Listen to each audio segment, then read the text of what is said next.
Hello दोस्तों, स्वागत है आपका इस वीडियो में। और आज के इस वीडियो में हम करेंगे कक्षा 8 का चैप्टर 5 जो कि एनसीईआरटी मैथ्स का है, जिसका नाम है आंकड़ों का प्रबंधन। और यह वीडियो पार्ट 2 है परिचय का, यानी इंट्रोडक्शन का। इससे पहले मैंने पार्ट 1 बना दिया है, जिसमें हमने चित्रालेख, दंडालेख और द्विदंडालेख के बारे में जाना था। तो अगर आपने वो वीडियो नहीं देखा है तो इस वीडियो के लास्ट में एंड स्क्रीन पे आपको दिख जाएंगी, उसे आप देख सकते हैं। तो चलिए हम स्टार्ट करते हैं। देखिए, अब इसमें हम कुछ मोस्ट इंपॉर्टेंट पॉइंट्स जो रह गए थे उसको हम इसमें कवर करेंगे। तो सबसे पहले इसमें आता है हमारा आंकड़ों का वर्गीकरण। तो दोस्तों, आंकड़ों का वर्गीकरण में हम क्या करते हैं, जैसे कि हमें अगर कोई बड़ा डाटा दिया गया है, जैसे कि मान लीजिए एक कक्षा में 35 विद्यार्थी हैं और 35 विद्यार्थियों के हमें एक टेस्ट में नंबर दिए गए हैं। तो वे नंबर काफ़ी सारे होंगे क्योंकि वो 100 में से नंबर प्राप्त हैं। मान लीजिए 50 में से नंबर वे दिए गए हैं, ठीक है। तो 50 नंबर अब हमें दिखाने हैं कि 1 नंबर कितने विद्यार्थियों के आए हैं, 2 नंबर कितने विद्यार्थियों के आए हैं, 3 नंबर कितने विद्यार्थियों के आए हैं। तो इस तरह से अगर हम इस तरह से अगर करें तो हमें काफ़ी ज़्यादा टाइम और काफ़ी ज़्यादा स्पेस की जरूरत पड़ेगी। तो इसलिए इस प्रॉब्लम को सॉल्व करने के लिए हम क्या करते हैं, आंकड़ों का वर्गीकरण करते हैं। अब इसमें हम क्या करते हैं कि सबसे पहले हम इसमें एक कॉलम बनाते हैं समूह का, ठीक है। अब समूह का कॉलम बनाते हैं तो इसमें हम क्या करते हैं कि जो हमें इसमें जैसे नंबर दिए गए हैं, जो अंक आए हैं विद्यार्थियों के, जैसे कि सबसे पहले 0 से 10 का समूह बनाएंगे, यानी कि जितने भी विद्यार्थी हैं जिनके नंबर यानी अंक 0 से 10 के बीच में आए हैं उन सभी को हम यहाँ पर लिख लेंगे। इसी तरह से यहाँ पर आगे समूह बनाएंगे हम। मान लीजिए 50 अंक तक नंबर आए हैं, यानी 50 नंबर का टेस्ट है, तो 50 तक के समूह बनाएंगे। 0 से 10 पहला, फिर दूसरा 10 से 20, इसी तरह से 20 से 30, फिर उसके बाद 30 से 40 और फिर 40 से 50 का। इस तरह से हम समूह बना लेंगे। और फिर दूसरे कॉलम में हम क्या करेंगे, एक मिलान चिन्ह का कॉलम बनाएंगे, ठीक है, जिसमें हम मिलान चिन्ह को करेंगे। और फिर तीसरे वाले कॉलम में हम क्या करेंगे, एक बारंबारता का कॉलम बनाएंगे, ठीक है दोस्तों। अब इसमें क्या आएगा कि 0 से 10 के बीच में जितने भी विद्यार्थी हैं जिनके नंबर आए हैं उनकी हम संख्या लिखेंगे। जैसे 0 से 10 के बीच में मान लीजिए 8 विद्यार्थियों के अंक आए हैं, ठीक है। किसी के 1 भी आए होंगे, किसी के 2 भी, किसी के 3 भी, इस तरह से 10 तक नंबर आए हैं जो कि 8 विद्यार्थी हैं। फिर 10 से 20 के बीच में जो विद्यार्थी हैं उनके अंक आए हैं जो कि 6 विद्यार्थी हैं, मान लिया है हमने ये। और फिर 20 से 30 के बीच में 9, इसके बाद 30 से 40 के बीच में 5 और 40 से 50 के बीच में 7। ये हमने यहाँ पर मान लिया है क्योंकि टोटल जो विद्यार्थी हैं कक्षा में वो 35 है। अब इनको हम करेंगे तो टोटल यहाँ पे 35 आ जाएगा। यहाँ पर हम लिख लेंगे, ये यहाँ पर हम लिख लेते हैं योग इनका 35। अब हम यहाँ पर मिलान चिन्ह करेंगे। तो देखिए, बारंबारता को देखते हुए हम इनको मिलान चिन्ह करेंगे। तो 8 है तो हम कैसे लिखेंगे, 1 2 3 4 और ये 5 6 7 8। अगर आपको ये नहीं पता मिलान चिन्ह क्या होता है तो इसके बारे में मैंने डिटेल में पार्ट 1 की वीडियो में बताया है। अगर आपने नहीं देखा है तो मेरा आपसे सजेशन है कि आप उसे देखिए। इसके बाद 6 है तो 6 का मिलान चिन्ह कैसे करेंगे, 1 2 3 4, ये 5 और ये 6। इसी तरह से 9 का 1 2 3 4, ये 5, फिर 6 7 8 9, इस तरह से। और फिर 5 का कर देंगे 1 2 3 4 और ये 5। इसके अलावा ये 7 है तो फिर 7 का हो जाएगा हमारा ये 5, फिर ये 6 और ये 7। तो इस तरह से दोस्तों हम आंकड़ों का वर्गीकरण करते हुए यहाँ पर हम इस तरह से कर सकते हैं, ठीक है। आई होप आपको यह टॉपिक जो है अच्छे से समझ में आया हो। अब चलिए हम नेक्स्ट टॉपिक की बात करते हैं। तो दोस्तों, नेक्स्ट टॉपिक है हमारा वृत्त आलेख या पाई चार्ट। इसको हम वृत्त आलेख भी कह सकते हैं या फिर पाई चार्ट भी कहते हैं, ठीक है। तो ये क्या होता है, इसको जरा हम समझते हैं। हम उदाहरण के तौर पर समझते हैं। सबसे पहले हम एक उदाहरण लेते हैं। जैसे कि मान लीजिए एक कोई बच्चा है जिसका हमें 24 घंटे की जो दिनचर्या है उसके बारे में बताया गया है। जैसे कि वह कितने घंटे सोता है, मान लीजिए 8 घंटे सोता है, ठीक है। इसके अलावा जो स्कूल जाता है वो उसका 6 घंटे व्यतीत होता है इसमें। इसके अलावा वे गृह कार्य यानी कि होमवर्क जो करता है उसके लिए 4 घंटे लगते हैं। और फिर इसके बाद खेलना हो गया, वो 3 घंटे व्यतीत होता है। और इसके अलावा जो अन्य कार्य हो जाते हैं उसके लिए 3 घंटे लग जाते हैं। ठीक है, तो इस तरह से 24 घंटे जो है एक पूरा दिन जो है वो बच्चे का इस तरह से व्यतीत होता है। अब इसके आधार पर हमें क्या करना है, एक वृत्तालेख यानी कि पाई चार्ट बनाना है। तो यहाँ पर हम सबसे पहले क्या करते हैं, एक इस तरह से वृत्त खींचते हैं। ये हमने खींचा और ये हमारा केंद्र हो जाएगा वृत्त का। अब यहाँ से देखिए सबसे पहले हम इसमें सोना यानी इसको हम करेंगे 8 घंटे। तो मान लीजिए कि यहाँ पर इस तरह से हमारा यहाँ से यहाँ तक ये हमारा हो जाएगा सोना, इसका ये पार्ट हो जाएगा। ठीक है, जो कि 8 घंटे व्यतीत होते हैं इसमें, तो हमने ये कर दिया। इसके बाद स्कूल के लिए कितने घंटे हैं, 6 घंटे, तो इससे थोड़ा कम होगा यानी हमने इस तरह से इसको कर दिया। तो ये हमारा हो गया 6 घंटे। क्या है, ये हमारा स्कूल का है, तो इसमें कितने घंटे व्यतीत हो रहे हैं, 6 घंटे। इसके अलावा गृह कार्य जो कि 4 घंटे का है, तो ये हमने कर दिया गृह कार्य का, और ये कितना घंटे व्यतीत होता है, 4 घंटे इस पे। ठीक है दोस्तों, इसके अलावा खेलना जो कि 3 घंटे है, तो ये हमने खेलने का कर दिया जो कि 3 घंटे इसमें व्यतीत होते हैं। इसके अलावा जो रह गया वो हो जाता है हमारा अन्य, यानी कि ये पार्ट रह गया तो ये हमारा अन्य में हो जाता है, जो कि इसके लिए कितने घंटे व्यतीत होते हैं, 3 घंटे।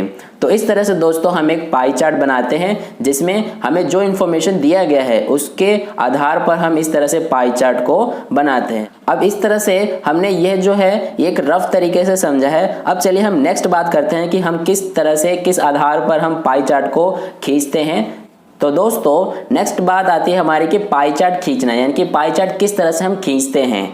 तो इसके लिए मान लीजिए हमारे पास ये इंफॉर्मेशन दिया गया है, जैसे कि आइसक्रीम है, आइसक्रीम में जो 3 प्रकार के महक है यानी कि जो स्मेल है, उसमें जो बच्चे हैं, विद्यार्थी हैं, उनसे पूछा गया है कि कौन कितना पसंद करता है। तो उसके आधार पर हमें ये दिया गया है, जैसे कि यहाँ पर मान लीजिए 3 तरह के इसमें फ्लेवर दिए गए हैं। जैसे पहला है चॉकलेट, इसके अलावा दूसरा है वेनिला और तीसरा है इसमें अन्य प्रकार। ठीक है, अब ये तो हो गए ये महक। ठीक है, अब इसके अलावा यहाँ पर हम लिखेंगे महक को पसंद करने वाले विद्यार्थियों का प्रतिशत, तो ये हमने लिख दिया। अब देखिए मान लीजिए चॉकलेट को 50% विद्यार्थी पसंद करते हैं, इसके अलावा वेनिला फ्लेवर को 25% और अन्य प्रकार के फ्लेवर को 25% विद्यार्थी पसंद करते हैं। यानी इसका मतलब क्या है दोस्तों कि मान लीजिए टोटल 100 विद्यार्थी हैं, तो उसमें से 50 विद्यार्थी चॉकलेट फ्लेवर को, 25 विद्यार्थी वेनिला फ्लेवर को और 25 विद्यार्थी अन्य प्रकार के फ्लेवर को पसंद करते हैं। इसका मतलब ये है। अब यहाँ पर नेक्स्ट जो हमारा कॉलम बनेगा वो बनेगा संपूर्ण का भाग, यानी कि टोटल जो आइसक्रीम है उसमें से कितना भाग कितने विद्यार्थी पसंद करते हैं।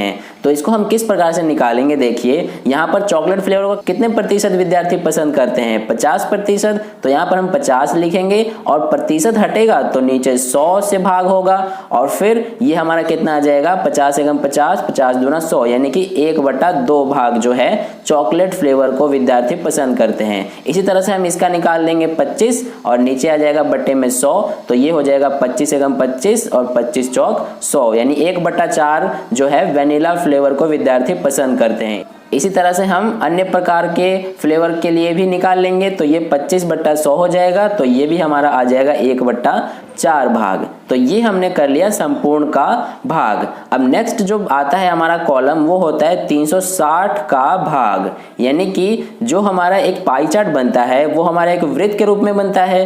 तो वृत्त में जो ये पूरा होता है ये 360 डिग्री का होता है। ठीक है दोस्तों, तो इसलिए हम इसमें 360 डिग्री के लिए यहाँ पर अब भाग निकालेंगे। तो उसको हम किस तरह से करते हैं, 360 डिग्री को गुणा कर देते हैं जो हमारा संपूर्ण का भाग है उससे। ठीक है, यानी कि दोस्तों यहाँ पर का लिखा होगा आपकी एनसीईआरटी बुक में, तो यहाँ का मतलब गुणा होता है, का जब हटाते हैं तो गुणा आ जाता है उसकी जगह। तो इस तरह से 360 का गुणा होगा 1/2 से, तो ये हमारा आ जाएगा 180 डिग्री। इसी तरह से 360 का गुणा होगा इसमें कितने से, 1/4 से, तो ये आ जाएगा 90 डिग्री। और फिर इसी तरह से हमारा ये भी 360 डिग्री का गुणा हो जाएगा 1/4 से, तो ये भी हमारा 90 डिग्री आ जाता है।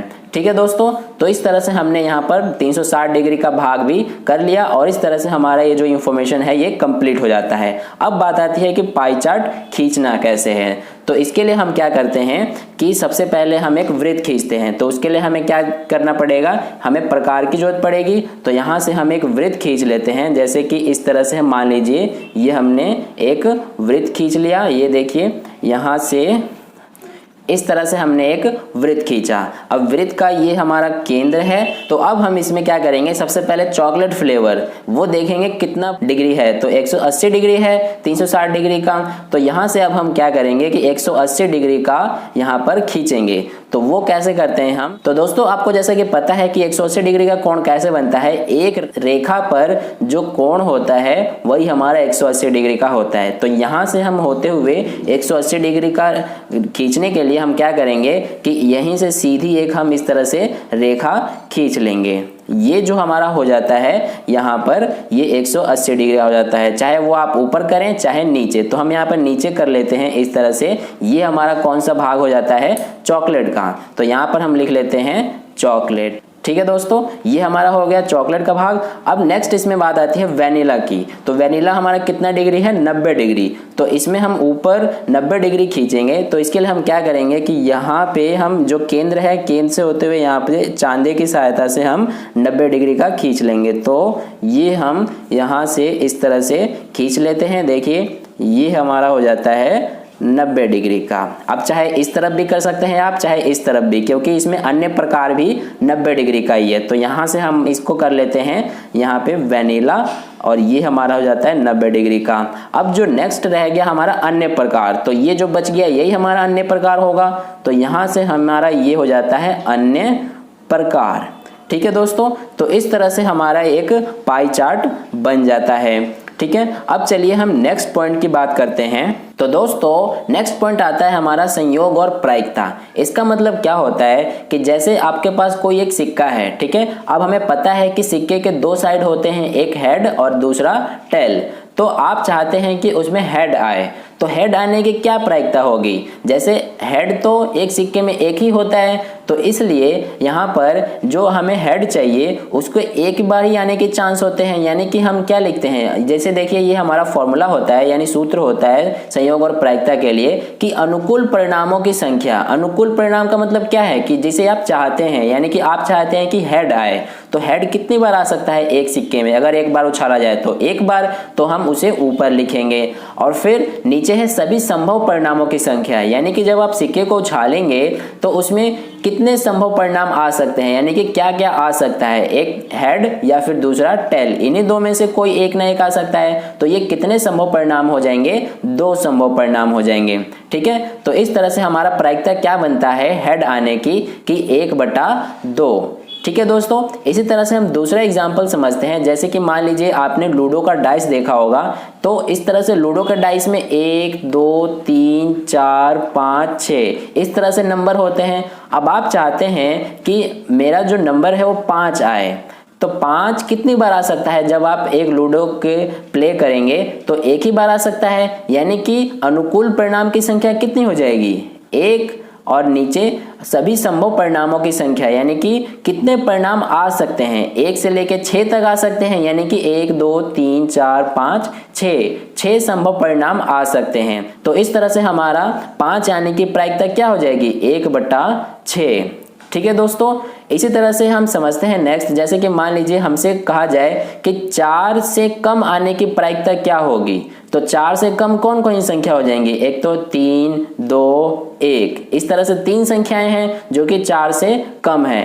तो 4 से कम आने की प्रायिकता हमारी कितनी हो जाएगी, ये 3 जो है ये अनुकूल परिणामों की संख्या है, क्योंकि 4 से कम कहा गया है। तो 4 से कम 3 भी हो सकता है, 2 भी आ सकता है, 1 भी आ सकता है, यानी कि टोटल कितने होंगे, 3 परिणाम आ सकते हैं। और सभी संभव परिणाम कितने होंगे, 6। तो इस तरह से हमारा 3/6 प्रायिकता हो जाता है, 4 से कम आने की संख्या का प्रायिकता। ठीक है दोस्तों, तो इस तरह से हमने संयोग और प्रायिकता को समझा। आई होप जितने भी पॉइंट मैंने आपको समझाए हैं इस वीडियो में आपको समझ में आया है। अगर समझ में आया है तो वीडियो को लाइक कर देना, क्योंकि आपका किया गया लाइक मुझे आगे और वीडियोस बनाने के लिए मोटिवेट करता है। और अगर आप चैनल पर पहली बार आए हैं, अगर आपने पहली बार मेरा वीडियो देखा है, तो और भी वीडियो के अपडेट्स पाने के लिए आप चैनल को सब्सक्राइब करके नोटिफिकेशन बेल आइकन प्रेस कर लीजिए, ताकि अगली वीडियो जैसे ही मैं अपलोड करूँ उसका नोटिफिकेशन सबसे पहले आपको मिले। और अपने दोस्तों के साथ इस वीडियो को ज़्यादा शेयर करना ताकि उन्हें भी इससे हेल्प मिले। तो मिलते हैं नेक्स्ट वीडियो में, धन्यवाद।